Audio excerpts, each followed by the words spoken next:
บ่ตัวอันนี้บ่ลักแหลนน่ะตัวนี้บ่ลักตัวของเฮาถือจับนี่บ่แล้วมันยาวลงไปนี้กงม่วงหันทั้งนี้ได้เสียตัวโอ้ถือว่ากว้างเติบได้พี่น้องเนาะ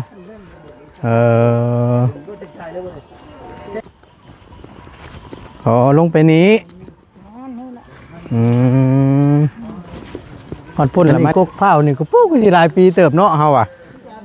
ฮะหลายปีแล้วตั้งแต่น้องพรยังบ่ทันเกิดจำประจักษ์ป้าดีเลยพี่น้องโอ้กกเผาใหญ่ๆนั่นนี่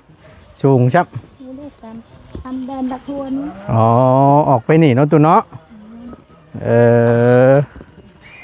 โอ้ยพี่น้องเอ้ยเกือบกับมุ้งยศชัยทั้งมีตู้เราก็ได้ไปหันไปนี่ได้สันตุไปก็ไปวันนี้ย่างตีนเป้านี่จ้าออกให้ออกหน้าได้สันโบย่านเหยียบน้ำบ่ย่านเลยก็เห็นได้มันแบบนี้หาเงินมาเป็นอะไรครับตัวได้กินได้ยังตุ๊โดยเอามาโดยเฮากับบ่ได้นั่นจับ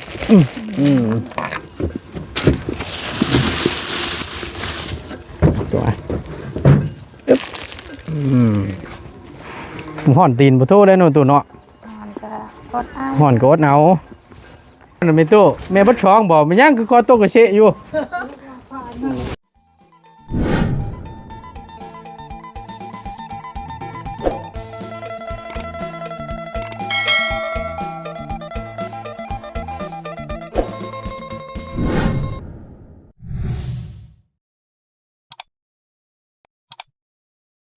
พี่น้องเงินนุ่มมือเจ้าก็มาบาทนี่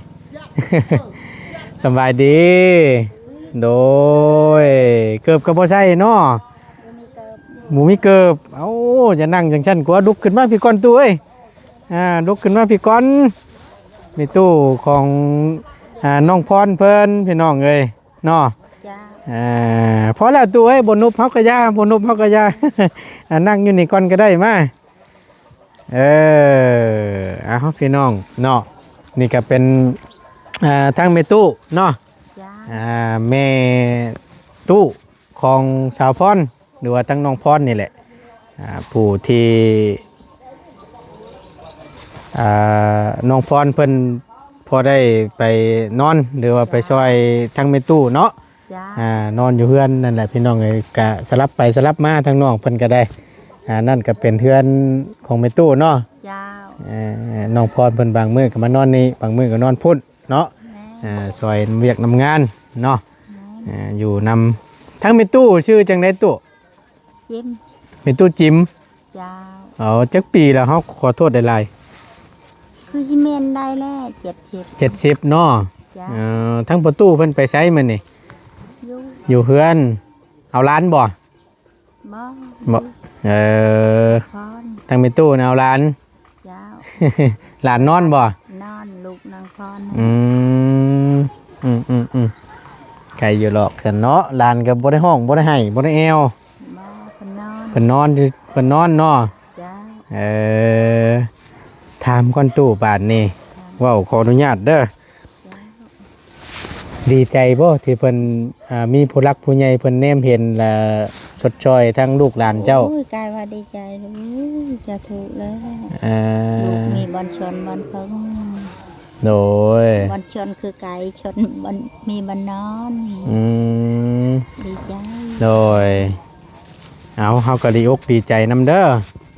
โดยพอดีทางเบาดีเพิ่นพี่น้องมาแจ้งข่าวดีก็นี่แหละสิเจาะน้ำเจาะในนี่แหละเนาะก็เกี่ยมไว้ให้พี่น้องเอ้ยก็มีน้ำก๊อกใช้มันก็สิสะดวกสบายบัดนี้เนาะอันอยู่หม่องเก่าหั่นนะตู้เฮาเห็นอยู่หม่องเก่านั่นน่ะหม่องเก่าหั่นมันเป็นแนวใดน่ะของไผของเขาของไผของอ้ายแล้วเพิ่นไปอยู่บ้านที่นี่แหละเดี๋ยวนี้อ้ายผัวเขาน้อยเพิ่นไปอยู่พุ่นอ้ายผัวของแม่ตู้นี้จ้าโอ้ของเขาแล้วก็ถอดออกบ่ได้ใช้ซ้ำอันดินรอนต้นหญ้าพื้นนั่นน่ะที่ ที่อันเฮือนน้องเพิ่นปลุกอยู่นั่นเป็นของมีตู้เองบ่ บ่ของปู่แต่เขาพี่ ของปู่ ของปู่ของย่า เออ ดินมูนนะจังสิว่าเอากันดินมูน ดินมูล เจ้า อื เป็น ม ปู่สัญญา ก็เลยแบ่งให้ลูกให้หลาน แม่ แม่นบ่ตุ เจ้า ในส่วนใดที่แบ่งให้น่ะภาคไปพุ่นบ่ ผักไปพุ่น อ่า กับผักกกลำไยหั่นเดิกกลำไยชื่อกกม่วง ต้นน้ำไย จ้า ต้นน้ำไยตัวนั้นนะ แม่น แล้วก็ย่าวลงไปกงม่วงหัน เจ้า ฮอดหัวพังนั้น แม่น อันพังทั้งนั้นน่ะแบ่งให้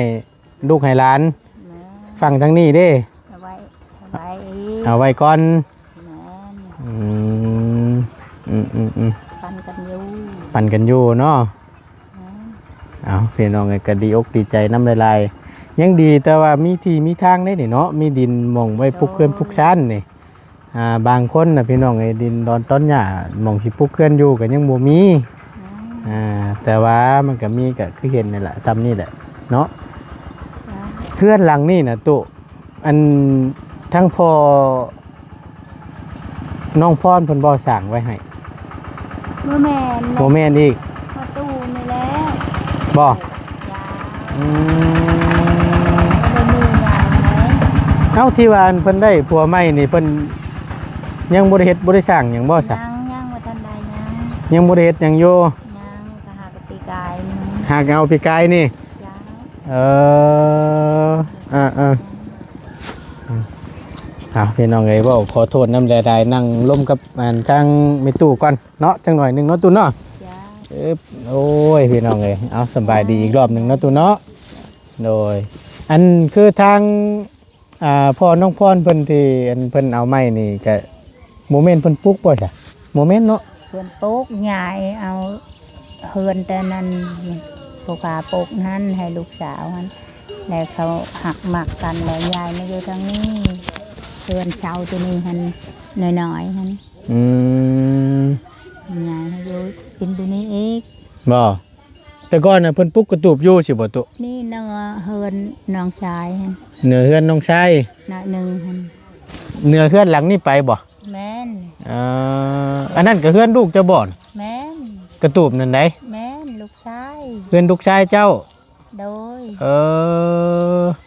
เพิ่นอยู่ร่วมกันจักคนน่ะตุ บ่มีเลย หึ บ่มี บ่ลูกชายเจ้าหันได้อยู่นำ บ่มีเขาอยู่ต่างนี่แหละ อยู่ต่าง ผู้เดียวนี่ลูกชายหัน เพิ่นอยู่ผู้เดียว ลูกชายหันก็คนเดียวนี้ บ่แต่ว่าเพิ่นมีครอบมีครัวเหรอบ่ แม่นเพิ่นครอบครัวเพิ่นต่าง อืม เขาอยู่แต่เขาผู้ขาอยู่แต่ผู้ขา โดย ก็คือเอาง่ายๆก็แม่นลูกชายนี่เอาเมีย แม่น แล้วบัดนี้ออกเฮือนต่าง แม่น เพิ่นมีลูกจักคนน่ะนะ ช่อง สองคน เจ้า อืมก็คือระเบาเนาะทางอันน้องพรเอิ้นนี่ก็เนาะ นาบ้าว พี่น้องเลยเนาะอันเพิ่นเอากับมันพอไม่น้องพร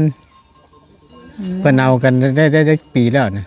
ปีเดียว ปีเดียว คนอยู่ในบ้านนี่แหละวะตุ บ่บ้านเปิ้ล ฮะ บ้านเปิ้ล บ้านเป๊ะ เจ้า เอา มาชูเมียบ้านนั่นนี่แล้วเมียเพิ่นตายแล้วเลย เอากับลูกสาวผู้ค้า นี่คือทางแม่น้องพรนี้ แม่น เอาหากันยังบ่ทันฮอดใส่เนาะ เจ้า พี่น้องเอ้ยเอาลงก่อนตู้มือน่ะก็ได้เอามือลงก่อนเดี๋ยวสิเมื่อยอันพาเฮาไปเลาะเบิ่งนี่ได้บ่ เลาะไปใช่ อันอยู่หม่องดินที่มีตู้แบ่งให้ลูกให้หลานนั่นแหละกวางจำได้ไปเกือบกับบ่ได้ใช้นี่โอ้ยมีตู้เอ้ยมันบ่มีบ่ตู้หรือว่าแนวใด บ่มี ฮะ กระทาบ่มี ไปพี่น้องเอ้ยเดี๋ยวมาเบิ่งน้ำกันก่อนว่าอยู่หม่องใดแน่ที่เพิ่นเตรียมสิเจาะน้ำไว้ว่าซั่นนี่บ่ตู้ เจ้า อันนี้บ่ลักแหลนน่ะ แม่น ตัวนี้บ่ แม่น ลักตัวของเฮาถือจับนี่บ่แล้วมันยาวลงไปนี้ แม่น กงม่วงหันทั้งนี้ได้เสียตุโอ้ถือว่ากว้างเติบได้พี่น้องเนาะ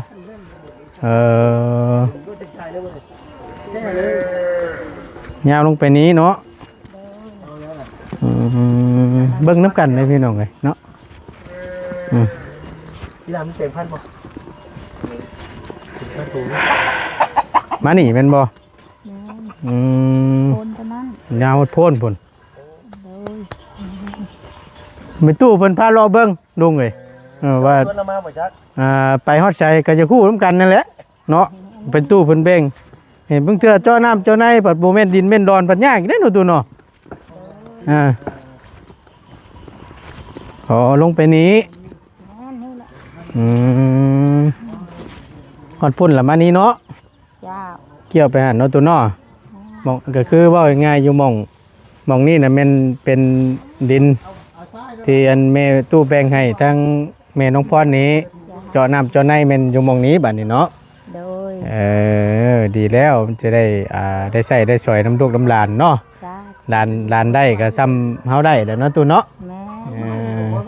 กว้างเติบเลยพี่น้องไงเนาะดอกอ้อมเป็นฟังทั้งนี้แต่เป็นนั่นเนาะเป็นดินเขาเนาะตัวเนาะไปมาเบิ่งประตูไปอันนี้กกเผานี่ก็ปุ๊กก็สิหลายปีเติบเนาะเฮาอ่ะฮะหลายปีแล้วตั้งแต่น้องพรยังบ่ทันเกิดจำประจักษ์ดีเลยพี่น้องกกเผาใหญ่ๆเนี่ยนี่สูงชับทำแดนตะควนี่อ๋อออกไปนี่เนาะตัวเนาะ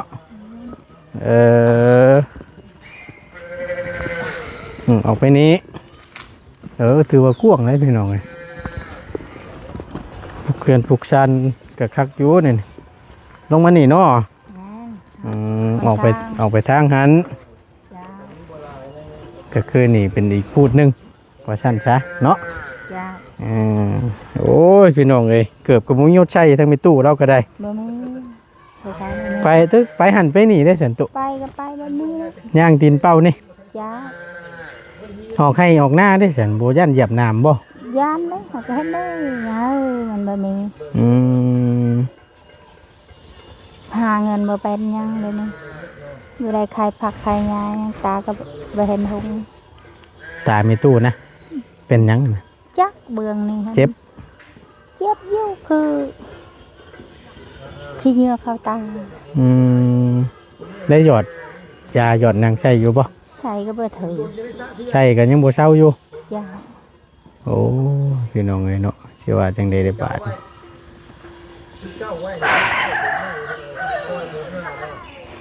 มีตู้มีลูกจักคนบ่ขอโทษนำมีลูก6 คนตาย3ยัง3ตั้งเบิดตั้งมวลมีลูก6 คนจ้าเสีย3 คนยังเหลืออยู่3 คนจ้าได้เพิ่นมีครอบมีครัวเบิดบ่โดยอยู่เฮือนต่างเบิดแล้วเฮือนต่างหมดคือมีตู้นี่อยู่กับประตู2 คนจ้า3ทั้งอีหล่าพ่อนี่เพิ่นไปมาไปนอนน้ำเนาะจ้าพอได้1ข้าวตักน้ำเนาะ1ข้าวพอไผสู่กินก็คือทั้งแม่ทั้งพ่อนี่เพิ่นก็อยู่นี้อยู่กับครอบครัวเพิ่นนี้จ้าติเพิ่นแหละพี่น้องเลยเนาะไปเดี๋ยวเขาเสียวนุ่มให้พอได้กินนะตุ๊ดไปมาเอาอยู่รถไปละตัวโดยมาเอาพี่มาพอได้กินได้หย่ำพี่น้องเลยโดยซอยกันนี่แหละให้ได้ไรสันกกเผานี่ก็ถือว่าลายต้นนะลิตัดถิ่มเนาะมึงนี่ต่อข้างในอริบาทนี่มาเดี๋ยวเขาเชียวมีให้พอได้ต้มลานตื่นแล้วจักนะตุไปเบิ่งนู่นเดี๋ยวไปเบิ่งน้ำกันพี่น้องประตูนกันยังบ่เห็นจักเถื่อ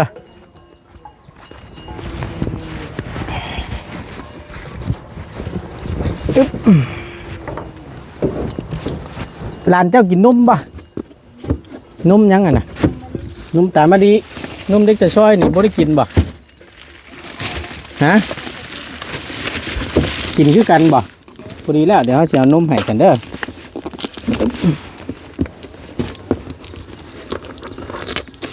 ถุงยางกระบุมีบาทนี่เนาะโอ้ยพี่น้องเลย สื่อติดรถไว้ก่อน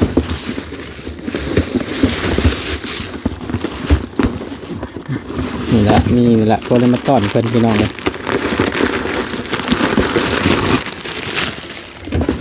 ก็ได้กินได้หยังโตโดยเอามาโดยเฮากับบ่ได้นั่นจับ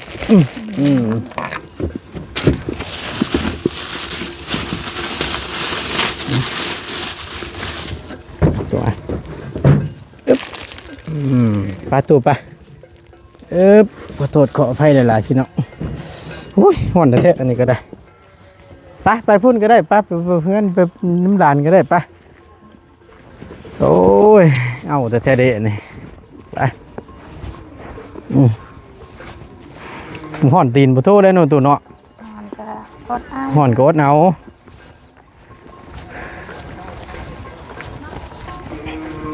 คุดยังล่ะฮะคุดยังคุดจะรอบ่ได้อยู่บ่มานอยู่บ่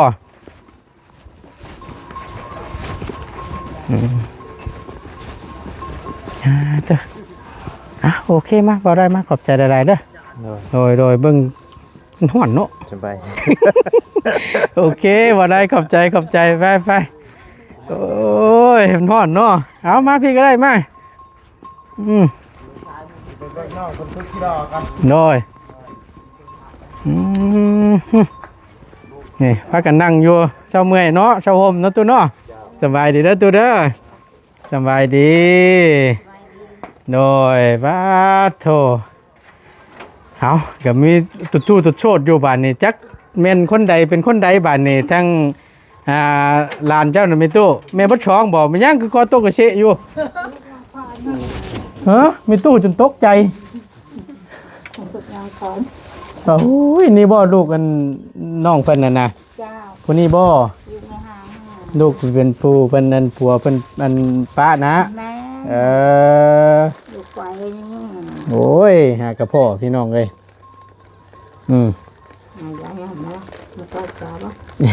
เอาไว้ก่อนก็ได้ตัวนั่นเอาไว้ก่อนก็ได้ฮะอยากเลยเอาปุรีแล้วฉันจ่อให้ลานซะ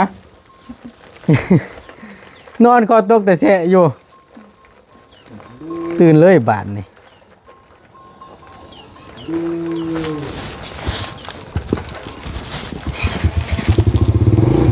แกอะไรบ่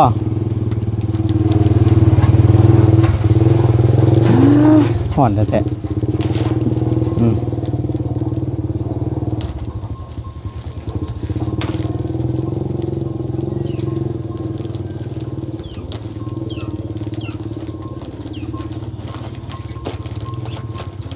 ได้บ่ตุได้อยู่เนาะเอาไว้พี่ก้อนมีนั่นน่ะไว้เตียงพี่ก็ได้ตัว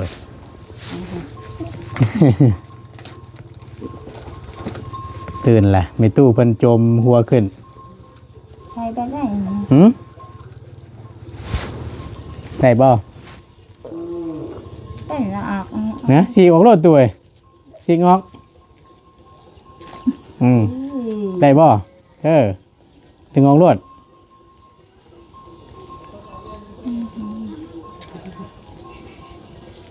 เดี๋ยวเลยจ้ะ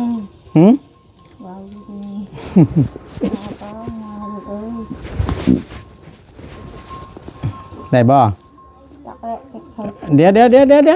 อันดึงออกก้อนตัวเบิ้งนะเบิ้งนี่ดึงออกก้อนเบิ้งเขาจะดึงให้นี่เอาบุญหุ่งเนาะ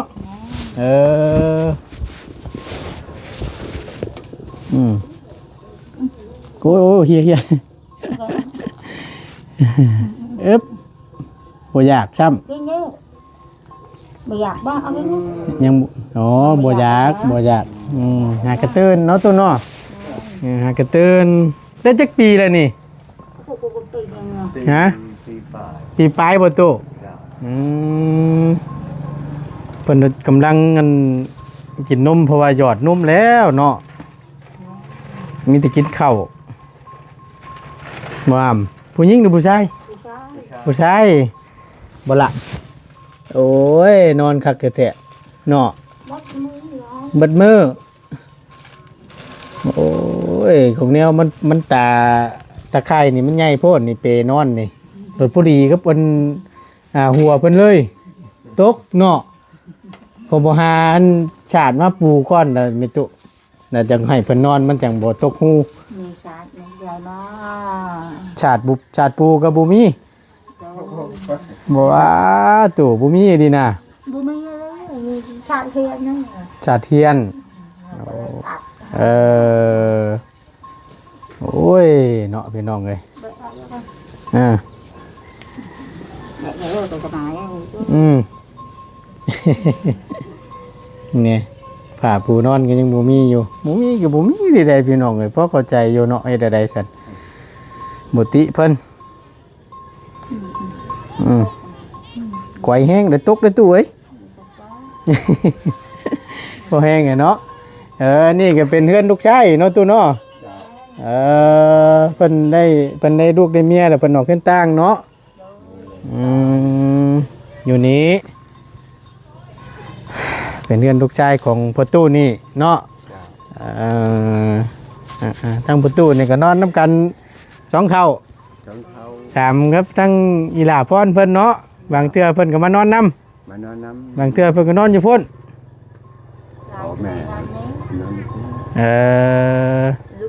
คุณมีลูกให้นานอยู่คุณคนตกแล้วมานานอยู่พี่คุณมีบรรนานเลย เฮาเห็นอยู่เข้าไปเบิ่งเมื่อกี้เนี่ยโอ้ยเฮาอ่ะนอนได้จังไดล่ะเอ้ยวะจำเป็นเนาะนอนไปนอนเลย อันเฮือนหลังนั้นน่ะพ่อตู้บ่เป็นคนเฮ็ด ก็ไม่น่ะ แหละ ลงก็เลยจินนอน พอนี่ชอยเห็ดชอย ซอยจับซอยบายเนาะ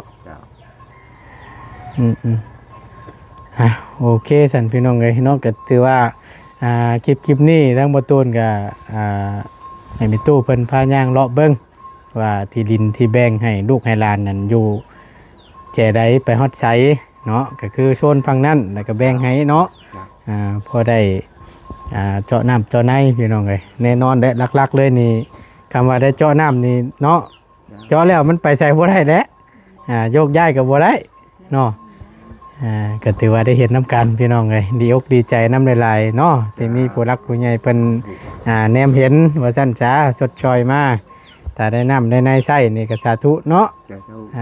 น้ำได้ปัจจัยเป็นหลักพี่น้องเลยพอได้หยุ่มใส่อาบเนาะใครกลัวไปใส่อยู่หัวอยู่ห้องมันก็บ่ไหวแล้วเนาะ ไปเดี๋ยวเฮาออนไปเวียกต่อก่อนบัดนี้พุ่นละมีโอกาสแล้วสิเข้ามาใหม่เด้ออยู่ดีมีแห้งเด้อตัวเด้อบัดจองเด้อโดยสาธุก่อนในฟังขึ้นจะลานตักประตัดกระนมดูมันมีคนกลมเขาเวกาดตัวนี้นะให้ลูกตักเส้นเตินนั่งประทับต้นหาให้มีคนเวิร์นเลยหาเด้มีมานะให้มีคนสุขนี่เลยจะมีความทุกข์เลยเด้อสาธุโอ้ยกบกราบผักกระแตดีไม่ตู้เว้ยเนาะอยู่ดีมีแห้งเด้อตัวเด้อไปเบิ่งแน่ผู้ทั้งนั้นกันตื่นแล้วบ่ให้เนาะเพิ่นเนาะ ไปพี่น้องเลยทั้งประตูนก็จะได้ลำลาก่อนเนาะแล้วขอจบคลิปลงไว้เพียงซ้ำนี้ก่อนอยู่ดีมีแห้งพี่น้องขอบคุณหลายๆที่เข้ามาเป็นกำลังแห่งใจและติดตามรับชมคลิปเนาะโดยบ่ข้ามโฆษณาขอบคุณเด้อพี่น้องเด้อเนาะเจอกันคลิปหน้าพี่น้องสำหรับคลิปนี้ขอกล่าวคำว่าสบายดีเด้อพี่น้องเด้อบ่ตูนออกไปอัดคลิปลงคลิปก่อนพี่น้องเลยขอโทษขออภัยหลายๆโอ้ยอยู่นี่มีสัญญาณเนาะ